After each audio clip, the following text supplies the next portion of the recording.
ভিডিওটি সম্পূর্ণ দেখার অনুরোধ রইল এবং শেয়ার করার অনুরোধ রইল। প্রথমেই সিসিটিভির একটি ফুটেজ আপনাদের সঙ্গে শেয়ার করছি, যেখানে দেখা যাচ্ছে কতগুলি বাচ্চা সাইকেলে করে আসছে এবং রাস্তার সাইডে থাকা একটি কুকুরের মাথাতে ইট মেরে চলে যাচ্ছে।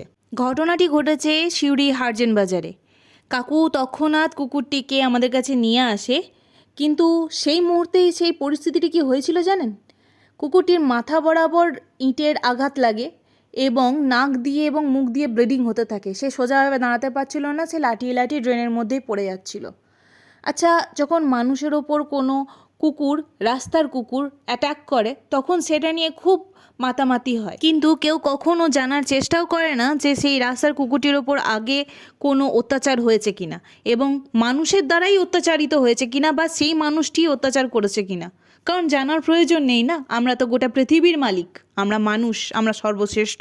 বলছি কি, এই ধরনের ধারণা থেকে বেরিয়ে আসুন। আমরা সর্বশ্রেষ্ঠ নই, আমরা পৃথিবীর সর্বনিকৃষ্ট প্রাণী মানুষ। আমরা মানুষরা নিজেদের স্বার্থে প্রাণীদের আঘাত করি। যেই প্রাণী থেকে আমরা রোজগার করতে পারি না সেই প্রাণীকে আমরা নিশ্চিহ্ন করে দিচ্ছি শুধুমাত্র নিজেদের স্বার্থ সিদ্ধির জন্য। এমনকি বেশ কিছু মানুষ আছে যারা শুধুমাত্র নিজেদের ফ্রাস্ট্রেশন বার করার জন্য রাস্তার প্রাণীগুলির ওপর অত্যাচার করে, যেমন এইখানেও হয়েছে। কাকু যখন আমাদের কাছে বাচ্চাটিকে নিয়ে আসে তখন ওর মুখ থেকে লালা ঝরছিল এবং সে সোজাভাবে দাঁড়াতে পারছিল। যাই হোক, আসল কথায় আসি, বাচ্চাটি এখন ভালো আছে। তখন আর ট্রিটমেন্ট শুরু করতে পেরেছিলাম আমরা, সেই জন্য তার ব্লিডিং বন্ধ করতে পেরেছিলাম।